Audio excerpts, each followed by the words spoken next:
everyone out there, and welcome back to our channel. I'm Coalfire. And I'm Kip. And today we are continuing on with more Madonna. This one, we're starting to get more into the bedtime stories, which is the area that we're going to start working on next.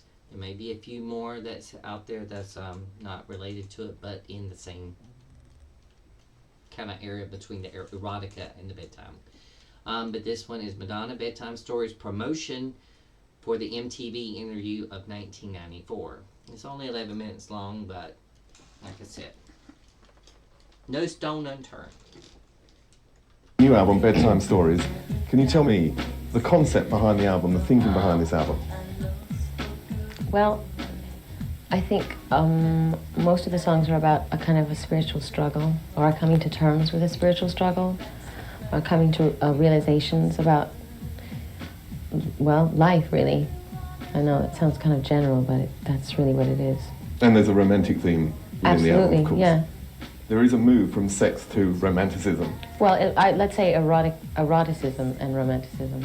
Does this mean that this is a new Madonna, a softer Madonna, or have you explored the concept of sex enough?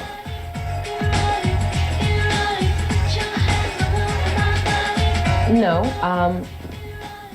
it's not that I've explored it enough, it's just that it's such a taboo subject that I think it distracted people too much from my music and what I was trying to say. So I am sort of exploring other things that are important to me.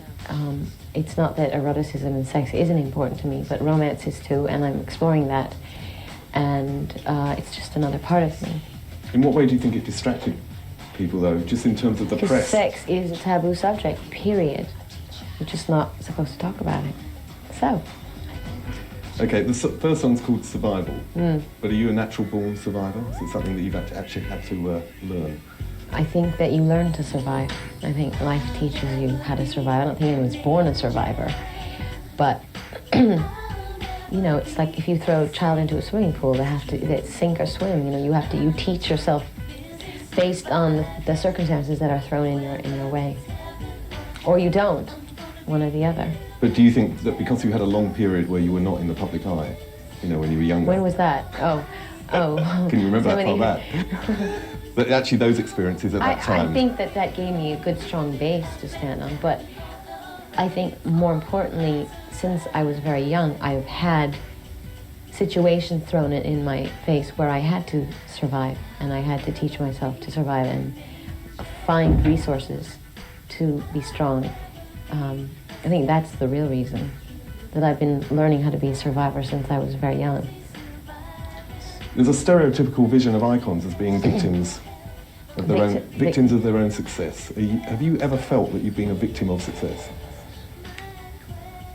I think that everyone who's famous is a victim of the media's portrayal of them, because the media's portrayal can never give you the whole picture of a person, and everything you say is taken out of context, or as everything you do is an isolated incident. If people could follow you around all day and understand that you're a whole human being with a full life, they would get the whole picture, but they end up getting isolated incidents, and things you do get reinterpreted by people who either like or dislike you, and depending on how they feel about you, that's how they reinterpret what you've done, and then that's what the rest, that's what society or the public or whatever, that's what they digest. So you end up getting a very convoluted picture of what a person is, so you end up becoming a prisoner of that.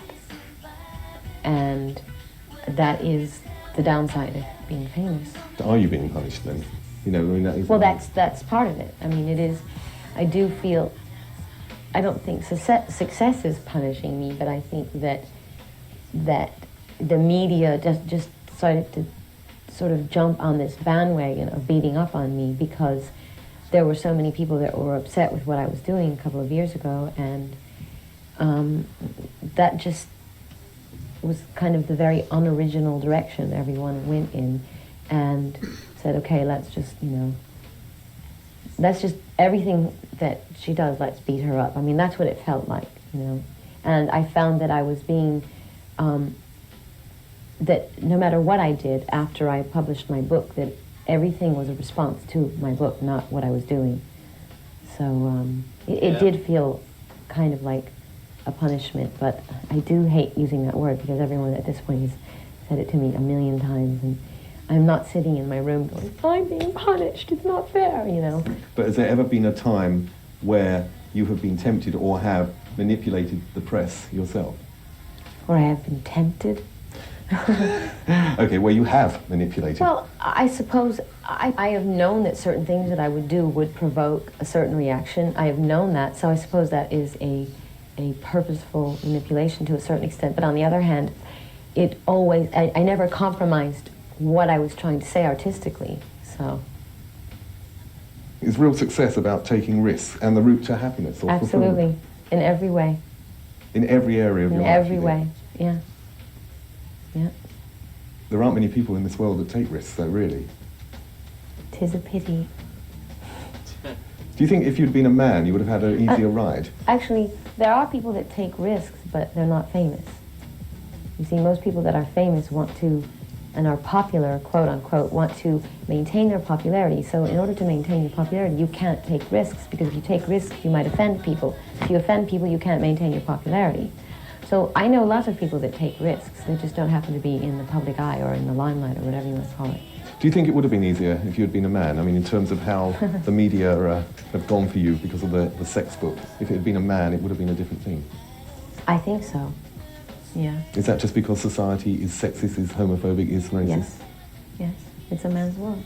We live in a patriarchal society. That's just the way it is. And men make all the rules. What did But- you want to get across then?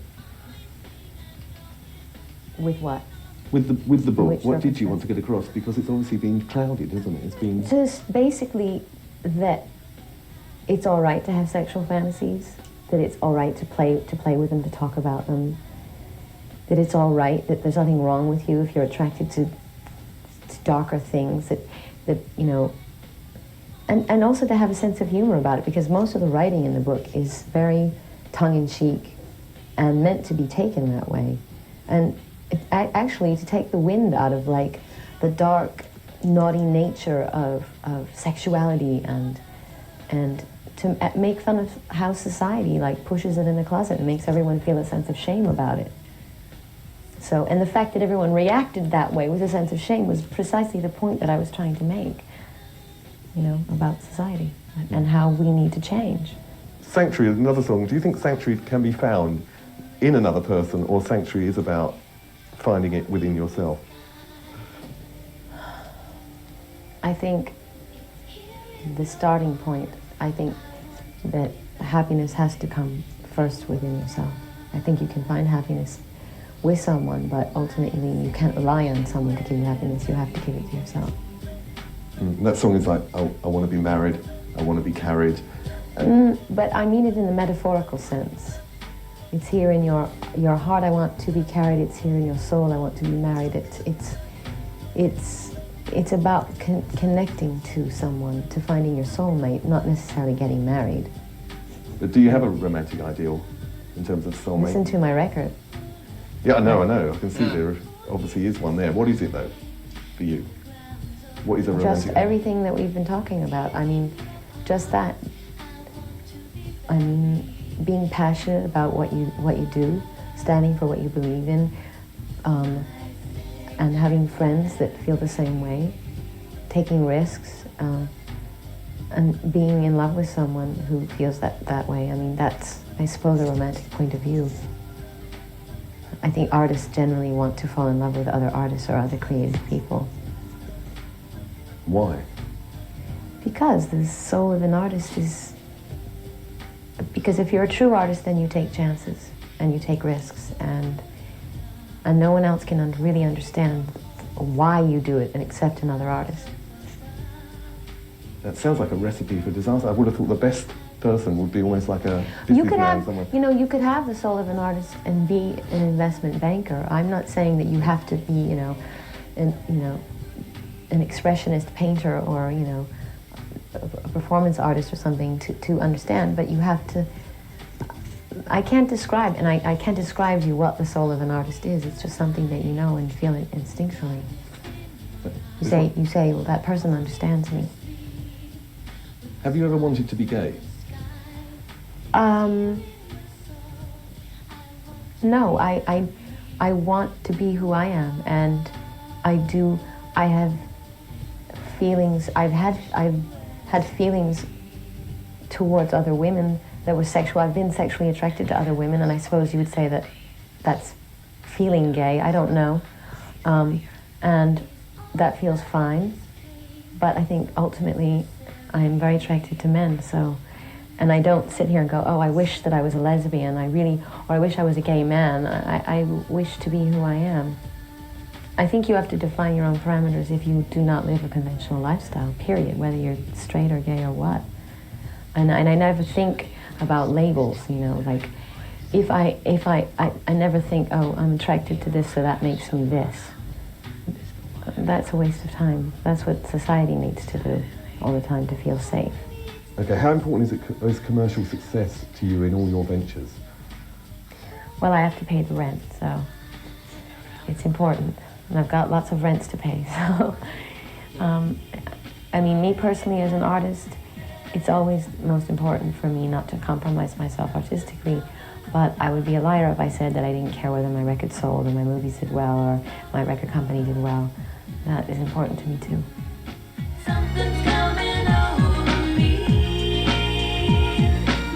No, I have no regrets. In case you were going to ask me that.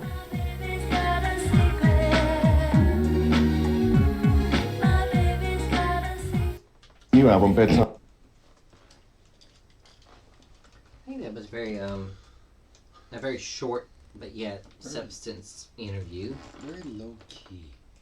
Yeah, because I mean, and I had to point this. It is true what she's saying, though. I mean, in my opinion, and I think she actually agreed with what I've always thought about her. The whole sex thing that is controversial. She used it to get known. Yes. But it did tear her away from her ability to sing, as far as not her ability, but from people recognizing how well she can sing, and right, because it's all about the controversial. So I guess like this particular one, like she said, is about romance, which is fine. There's still going to be sex in it, you know. Well, no, she said there's still eroticism in it, Yeah, but there's also romanticism added to this one. But hopefully, and you can tell based off of her history. After this, then she goes on to her next album, which is again she's tapering away from the whole sex stuff. Yeah. So that's what I was gonna kind of explain, because, like she said, she took a lot of punishment and beating up from the press for the erotica album, for the sex book. But if she didn't, and even this album here, after she gets finished, whenever she hadn't even gotten into this album yet, and she still gets more criticism from this album. But if she didn't take the criticism and the beatings that she did for her first couple of albums and tours, she wouldn't be who she is. She wouldn't be where she's at. So and that's what I think. And she recognizes that, which is good. And like I said, you know, as far as I guess the conservatives or whoever coined her saying that erotica, the sex book, her bedtime stories was her lowest point in life and everything, and they didn't do as well, they were commercial failures, that they didn't show her like she was before, like a mega superstar. And yeah, there was a long period of time where she, because remember the Girly Show tour she did in 1993, which revolved around mostly the erotica album. Mm-hmm. After that, she didn't tour until 2001. Correct. So you got almost 7-8 years there, mm-hmm. where she didn't tour because of the fact that she took such a beating and so much punishment from going that way, that no one ever really took her serious. Because like you said, she started out as a sexual icon, and it wasn't so much at the beginning that she provoked it. it was just her being. She's a very sexual being when you watch her on the. She owns the camera when you're looking at her, and she can't help it. It's like Marilyn Monroe. When people see pictures of Marilyn Monroe, she exudes sexuality just from a photographer picture, not even moving. Mm-hmm. Look at the picture there right now. She exudes sexuality. She's got those bedroom eyes. She's got those, all the qualities that a vixen has. And vixens usually get vilified before they even get a chance to speak or have some kind of say in what they do. They automatically get labeled. Mm-hmm. Like, to this day, she's still considered the material girl. Even though the song had nothing to do with her real life. Mm-hmm. Because even in the video, it shows that she preferred the poor man over the guy that was giving her diamonds. Mm-hmm. She was just trying to make a point. But, that was a very short interview. I like the other MTV interviewer person. I forgot his name. Kurt Loder? Yeah, I like him better. Yeah. Well, I mean, she's done a lot of interviews, and she gets feistier. I know. I'm just saying. We will get into some of those where she does. You can feel that she's starting to take the heat, and that's what I'm saying. We're trying to go in order, but if we go out of order a little bit, it's still kind of like in the same period of all this, because there was a lot of interviews done between these two albums, but no concert. Yeah, so she had a lot of time to just watch them and go from there and piece them together. We hope that you like this MTV interview from 1994 promoting her Bedtime Stories and by Madonna. Eventually we'll get to it. And we will eventually get to it. Like I said, the substance leads up to why you'll hear the songs, and then you judge for yourself. But we hope that you like it. We love you, and see you later. Bye-bye.